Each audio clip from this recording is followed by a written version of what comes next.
calaykum khayr sharafta leh insha allah waxaan idinla wadaagi doonaa macluumaad yar oo aan is leeyahay dadka cryptoga ku xiran insha allah way ka faa'iideysan doonaan. kontonka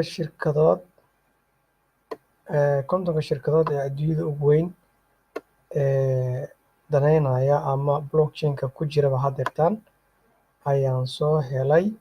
waxaa ka mid ah American Express, waa arkaysin kambaniga American Express oo dhaqaalihiisu yahay 37 bilyan. waxaa kaloo ku xiga Banco, iyadana waa Spain 29 bilyan. iyadana shirkadan oo Japanese ah, iyadana sidoo kaleeto shirkadan oo iyadana Australian ah 41 bilyan. waqtigan ku dhow marabo shirkadan kaleeto iyadana Oracle Corporation la yiraahdo. Tencent waa shirkad China laga leeyahay oo yacni sida M-Pesada oo kaleeto ama EV Plus oo kaleeto China looga isticmaalo. Tencent ayaa la yiraahdaa. waxaa kaloo IOA Group, kuwaana iyagana 31 bilyan. waa shirkado aad iyo weyn. Alibaba, MetaLife, kambaniyashaas oo dhan waa arkaysiin. Facebook asna oo daneynayo inuu coin sameysto. kambaniga kaleeto asna United America waaye.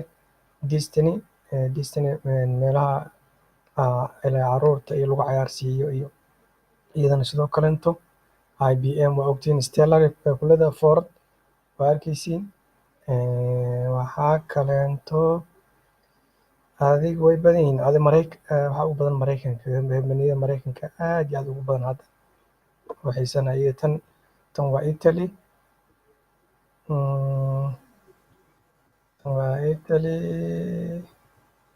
Goldman Sachs asana waa Mareykan. ING waa Netherland.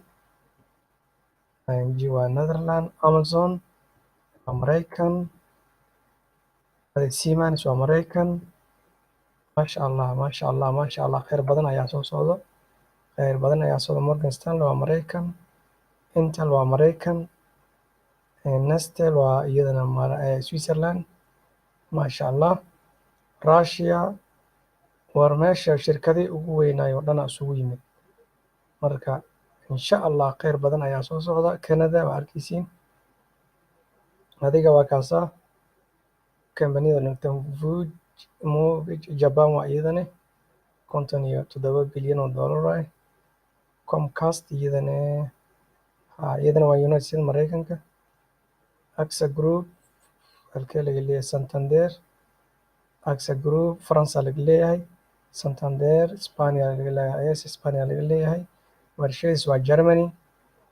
Walmart waa Mareykan. war maasha allah. Google Airlines Germany waa iyadana. Microsoft maasha allah. BNB France waaye. Samsung Japan. Toyota maasha allah. adiga waqti aad ka luminin. muhiimadda inta ugu muhiimsan waa kaasa. China war meesha looma kala harin. maasha allah waa arkaysiin. marka intaas waxay ahayd shirkadihii daneynayay. okay, kuwa hadda ku jira oo especially qaaradeena anaga Africa ku jira hadda coinkan oo kale dad badan ma garanayaan ama ma oga. coinkan waxaa la yidhaha Electroneum. waa coinka ugu horeeyey oo ICO-giisan ku jira coinkan. maasha allah waana ka faa'iidnay.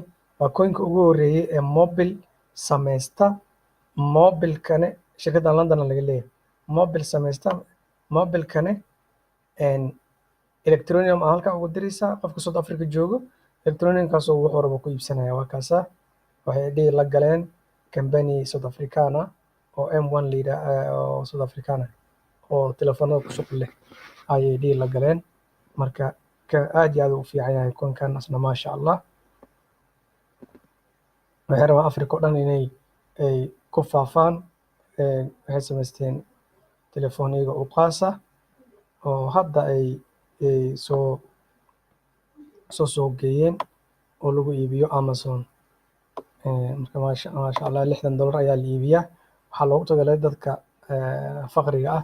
Faqri ma nihin laakiin waa caqligan faqri ka nahay haddaan Afrika joogno maasha Allah, laakiin insha Allah waa ka gudbi doonaa. Marka waa kaasaa. Waxaa kale kaasna waxay ahayd mobilka iyo informationkaas aan soo helay.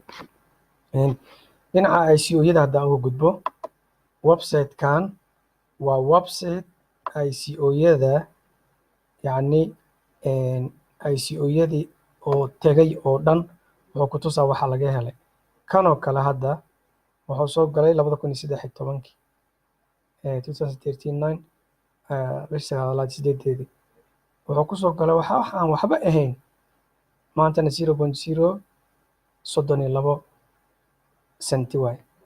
Lacagta laga faa'iidana ama faa'iida laga helana waa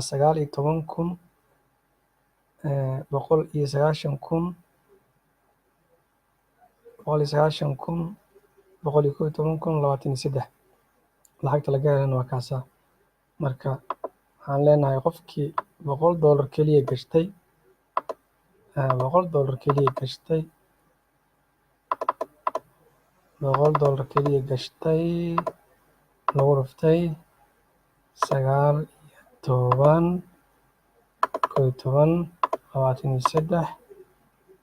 19,23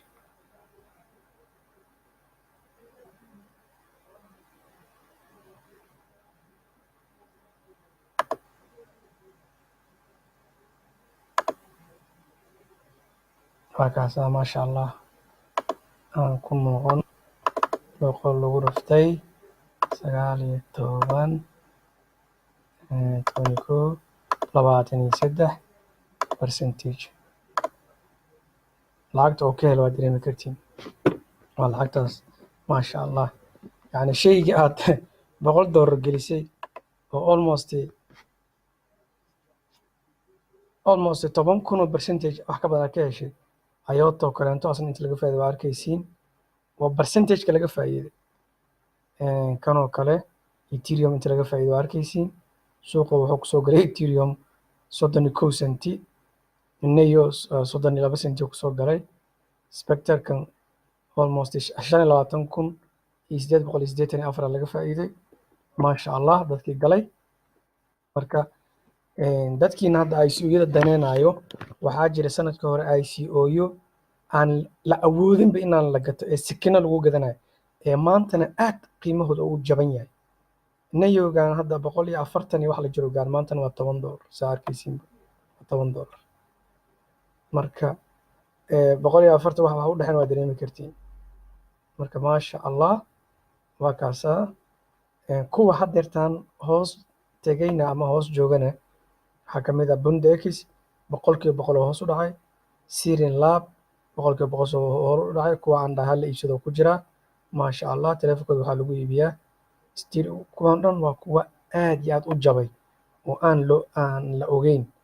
Bancor oo kaleento aad u fiican yahay, Bloomkan aad iyo aad u fiican yahay maasha Allah. marka waxaa aad iyo aad u fiican coinanka sanadka hore aan la awoodin in la gala ee hadda aadka u jaban. kuwaas waa markaa kuwa aan ku soo daray aan idin iibsada. inkasta oo maaragtay ay iska tahay crypto risky, laakiin haddana insha Allah waxaan rajeynaynaa inaan sanadkan kheyr badan aan ka wada helno insha Allahne. maanta macluumaadkii halkaas ayaan ku arkay doonaa. insha Allah waxaan rajeynaynaa inaan ka wada faa'iidno. asalaamu calaykum waraxmatullahi wabarakaatu.